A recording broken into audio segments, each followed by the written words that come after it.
This is AI Command App Media Lens. Every day the same stories get told differently depending on who's telling them. Here are today's top stories and what happens when you read them side by side. Story 1. Iran and the Strait of Hormuz. Today, U.S. Navy destroyers transiting the strait came under attack from Iranian missiles, drones, and small boats. The U.S. military intercepted the attacks and then struck Iranian military facilities in response. The Strait of Hormuz remains closed. The month-old ceasefire is in question. Now look at how 5 outlets framed the same incident. NPR's headline: U.S. military says it intercepted Iranian attacks on 3 Navy ships in Strait of Hormuz. The lead is defensive. The U.S. as the responder, source to Central Command. The Hill went with U.S. strikes military targets in Iran after attacks on destroyers. Same facts, but the verb moves from intercepted to strikes. And buried inside the article, President Trump described the strikes to ABC News as a love tap. PBS NewsHour. U.S. destroyers in Iran trade fire in Strait of Hormuz in serious test of ceasefire. Trade fire is bilateral language. Neither side is the actor, both are. And the framing is built around the ceasefire being tested, not around military victory or loss. CNBC. U.S. and Iran trade fire in Strait of Hormuz. Each claims other shot first. Wire service neutrality with the contested narrative framing in the headline itself. But CNBC also ran a separate story on Shell's CEO saying the oil market is short nearly 1 billion barrels because of the war. Same conflict, completely different lens. What this tells you: a defensive frame, an active strike frame, a bilateral frame, a contested narrative frame, and a market frame. 5 legitimate angles on a single afternoon. The story you saw probably depended on which one you opened. Story 2.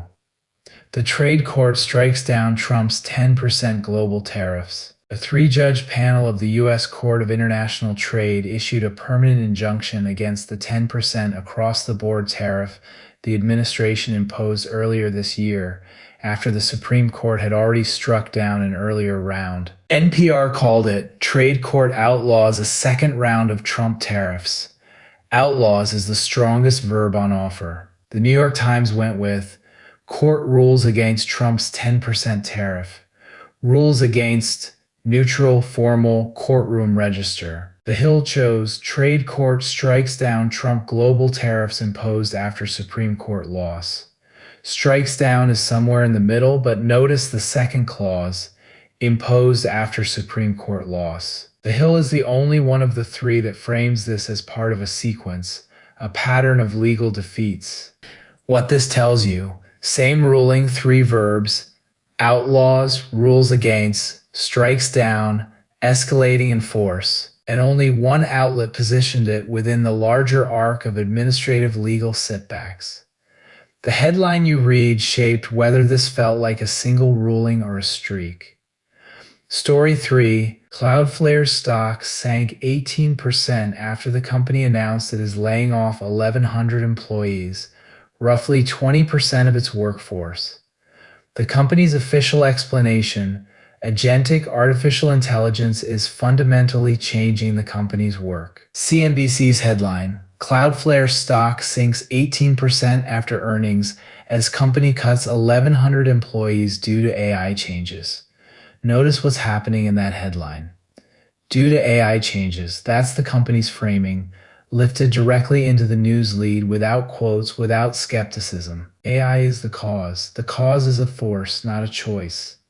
What this tells you: when corporate communications give a clean story, even if that story is "the technology made us do it," financial outlets often reproduce it intact. There's a separate question worth asking: whether layoffs branded as AI-driven are sometimes about cost structure, market pressure, or post-earnings discipline, with AI as the available label. None of the mainstream coverage in this news window asks that question. Watch for the verb "due to." It often hides a choice.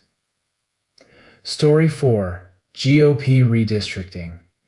Tennessee passed a new congressional map favoring Republicans today, sparking protest. Louisiana voters are also dealing with confusion after a Supreme Court districting ruling.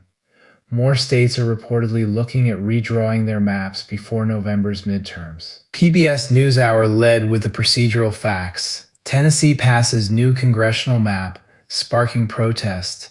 And separately on Louisiana, Supreme Court districting ruling creates confusion in early voting. PBS keeps the language clinical. Passes, creates confusion. CNBC went with redistricting race to the bottom ramps up as GOP eyes more states to draw new House maps. Race to the bottom is editorial. It is a moral judgment in the headline, and the verb eyes, GOP eyes more states, frames the party as opportunistic. The Hill, which often runs Capitol Hill procedural coverage, was largely absent from the broader framing in this window. They stayed closer to individual state actions. What this tells you, the same wave of state-level redistricting can be reported as passes a map, as ramps up a race to the bottom, or as creates confusion for voters. Each is true, each is incomplete. The reader is rarely shown the other two. Story 5. Trump and Brazil's Lula meet at the White House, and a small but striking detail comes out about Cuba. The Wall Street Journal headline, Trump and Brazil's Lula seek reset, easing diplomatic rift.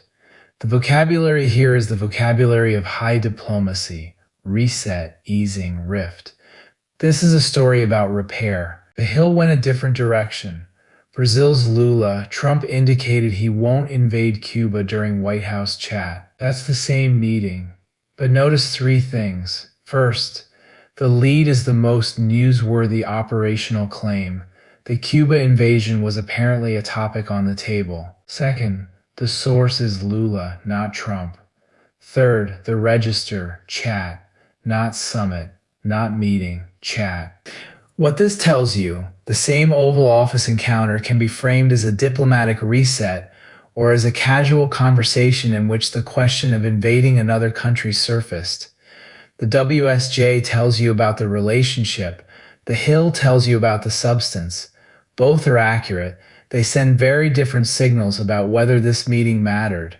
That's today's Media Lens from AI Command App. Same stories, different lenses. See you tomorrow.